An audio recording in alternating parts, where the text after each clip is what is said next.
my friends, welcome to my YouTube channel. I am your host Indani. Please subscribe my channel and on the bell icon button. आज मैं आपके साथ बहुत ही अच्छी दो story share करूंगी और ये वीडियो अंत तक देखना। मैं एक मैसेज भी आपको देने वाली हूँ।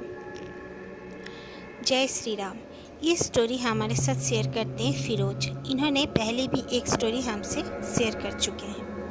फिरोज बताते हैं कि उनकी मम्मी की जब नई शादी हुई थी तब वो गांव में उनके पापा के साथ रहने चली गई। उनके पापा जॉब करते थे सिटी में, बट उसकी मॉम तब नई शादी होने की वजह से अपने सास ससुर के पास रहने लगी। उनका गांव में मिट्टी का घर हुआ करता था।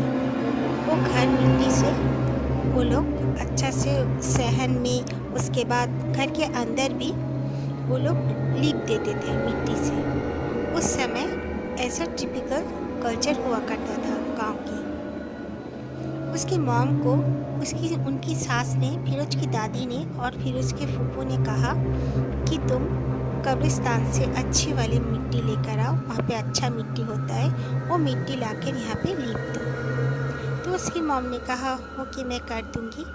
फिर उसकी फूफू और उसकी मॉम दोनों जाकर मिट्टी ले आए। मिट्टी ले आने के बाद दोनों ने मिट्टी को तैयार किया और सहन में अच्छी तरह से लीप दिया। शाम की समय हो गई और खाना बनाने का टाइम हो गया। वो दोनों अपना हाथ पैर मुंह धोने के बाद खाना उना बना के खाना उना खा लिए। खाकर सब अपने अपने कमरे में सोने चले गए। उनकी फूफू और उनकी माँ दोनों एक साथ ही सोती थी, क्योंकि उनके फूफू की तब मैरिज नहीं हुई थी और उनकी माँ के पास उनके पापा तब नहीं थे, वो अपनी जॉब के प्लेस में ही थे। दोनों सोते सोते देखते हैं उसकी मम्मी के पेट में जैसे कोई छोटा सा बच्चा बैठा हुआ है। तब करंट भी नहीं होता था हमेशा गांव में और अंधेरा टाइप में ही रहता था। एक लैंटर्न जल रहा था पर वो बहुत स्लो करके रखे हुए थे। फिर देखते हैं कि वो बच्चा कभी उनका पैर छेड़ रहा है, तो कभी उनके कान में हाथ दे रहा है, कभी उनका बाल छेड़ रहा है। वो बहुत डर गई और जल्दी से उठकर अपने ननद को कहा कि देखो मेरे साथ ऐसे ऐसे हो रहा है।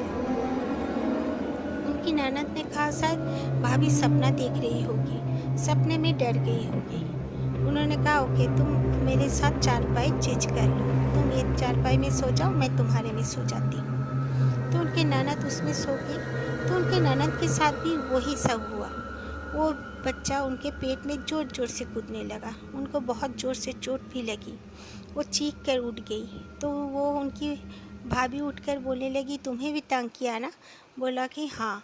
तो वो लोग दोनों दौड़ के अपने अम्मी के पास चले गए, यानी कि फिरोज के दादी के पास। फिरोज के दादी ने उन पे आयतल कुर्सी का दम किया और फूकने के बाद उन दोनों को कहा तुम दोनों मेरे पास ही सो जाओ। वो सहन में सो रही थी। वो दोनों उनके पास सो गए तो उन्हें डर नहीं लगा और वो बच्चा तंग भी नहीं किया। फिर सुबह उठ के उनकी दादी ने अपने एक मस्जिद जाके एक अल्लाह वाले को बुला के लाए। बुलाने के बाद उन्होंने कहा कि देखो ऐसे ऐसे हमारे घर में हो रहा है, आप थोड़ा सा चलिए। तो उन्होंने कहा कि मैं यहीं से कर देता हूँ, वो चला जाएगा। वो कोई छलावा होगा जो आ गया है बच्चे के रूप में। फिर उन्होंने दम दुरुस्त करके कुछ उनको बताया दिया और वो आए नहीं उनके घर पे। उनको सब करवा के तावीज़ वगैरह लेके घर पे आ गए, लेकिन उनको कुछ ठीक नहीं हुआ। शाम के समय से जैसे लग रहा है कोई मौजूद है, कोई चल रहा है। और उनके घर में ऐसे कोई पुरुष भी नहीं था, क्योंकि उनके दादाजी भी उस समय बाहर गए हुए थे। वो तीनों ही औरतें घर पर थीं। उनको दादी को कुछ ठीक नहीं लगा। उन्होंने दूसरे गांव में एक बहुत ही उनके जाने माने अमील बाबा रहते थे, उनके पास चली गई। जाने के बाद उन्हें बुलाकर घर पर लाई। वो घर पे आने के बाद कुछ पढ़ाई किए। उसके बाद उन्होंने कहा तुम लोगों ने कब्रिस्तान से ही मिट्टी लाया था, इसीलिए एक छलावा तुम लोग के साथ आ गया था। ये आने के बाद ही तुम्हारे घर में ये सब इंसिडेंट हो रहा है। कोई बात नहीं, मैं उसको अभी भगा दिया हूँ, वो दोबारा यहाँ पर नहीं आएगा। वाकई में उन्होंने वो सब दम करने के बाद और कुछ अपना पूजा पाठ करने के बाद वो दोबारा छलवा ना घर में दिखा, ना उन्हें महसूस हुआ कि कोई है बोलकर। थैंक यू फिरोज, आपने हमारे साथ बहुत अच्छी स्टोरी शेयर की है और फिर आप आगे भी इसी तरह मेरे साथ स्टोरी शेयर करते रहें। ये सेकंड स्टोरी है हमारे ही एक जान पहचान वाले की, जिनका नाम मैं ऑनियन नहीं कर रही। नई नई शादी हुई थी एक लड़की का, जो अपने पति के साथ उसे ससुराल से, बंगालियों का होता है अष्टमंगला कहते हैं, उसमें अपने पति के साथ उसे मायके जाना था। वो दोनों पति पत्नी एक बाय रोड एक गाड़ी में अपने घर पे जाने के लिए तैयार हो गए। जाते जाते काफ़ी उनको लेट हो गया था, क्योंकि वो जो गाड़ी था वो गाड़ी पंचर हो गई थी। ड्राइवर ने पंचर बना तो दिया, लेकिन काफ़ी लेट हो गई थी। वो औरत काफ़ी डर रही थी, इधर उधर बहुत पेड़ थे और वो पेड़ बहुत ज़ोर ज़ोर से हिल रहे थे, उसे बहुत डर लग रहा था। फिर उसके पति ने कहा कि चलो पंचर बन चुका है, अब हम आराम से जा सकते हैं, तुम सो जाओ। तो उसे कहकर वो गाड़ी में जब बैठी वो सो गई। फिर वहाँ पे उतरने के बाद बहुत सुबह हो गया था, तब उस समय वो लोग पहुँचे। वहाँ पे पहुँचने के बाद वो ना अपने माँ की पैर छू रही है, ना अपने पापा के, ना किसी का गले मिल रही है। वो अनजानों की तरह देख रही थी। सब ने कहा क्या हुआ, ससुराल में कोई प्रॉब्लम हो गई क्या, जो इस तरह हमारी बच्ची अनजानों की तरह आ रही है। उसके पति ने कहा कि थकी हुई होगी, ऐसे ऐसे इंसिडेंट हो गया था हमारे साथ, गाड़ी पंचर हो गई थी। तो उसके माँ ने उसे खाने के लिए दिया, लेकिन वो खाना नहीं खाएगी बोली। उस दिन उन लोग का गुरुवार था, इसीलिए नॉनवेज नहीं खाया जाता था। पर वो बोली मेरे लिए मांस लाओ, मैं मांस खाऊंगी, ये सब खाना मैं नहीं खाती। तब उसकी माँ बहुत हैरान हो गई कि मेरी बेटी इस तरह कभी नहीं बोलती, बचपन में भी, तो शादी के बाद ऐसे कैसे बोल सकती है।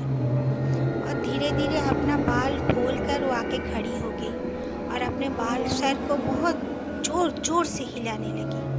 ये देख कर उसकी जो दादी थी घर पे, वो जान गई कि इस पे कोई जरूर ऊपरे भी हवा आ चुकी है। उसकी दादी तुरंत गए, सामने में एक जगन्नाथ मंदिर हुआ करता है उनका। उस जगन्नाथ मंदिर से एक ब्रह्मचारी वहाँ पर हैं, जो बिना शादीशुदा और पूजा पाठ करते हैं।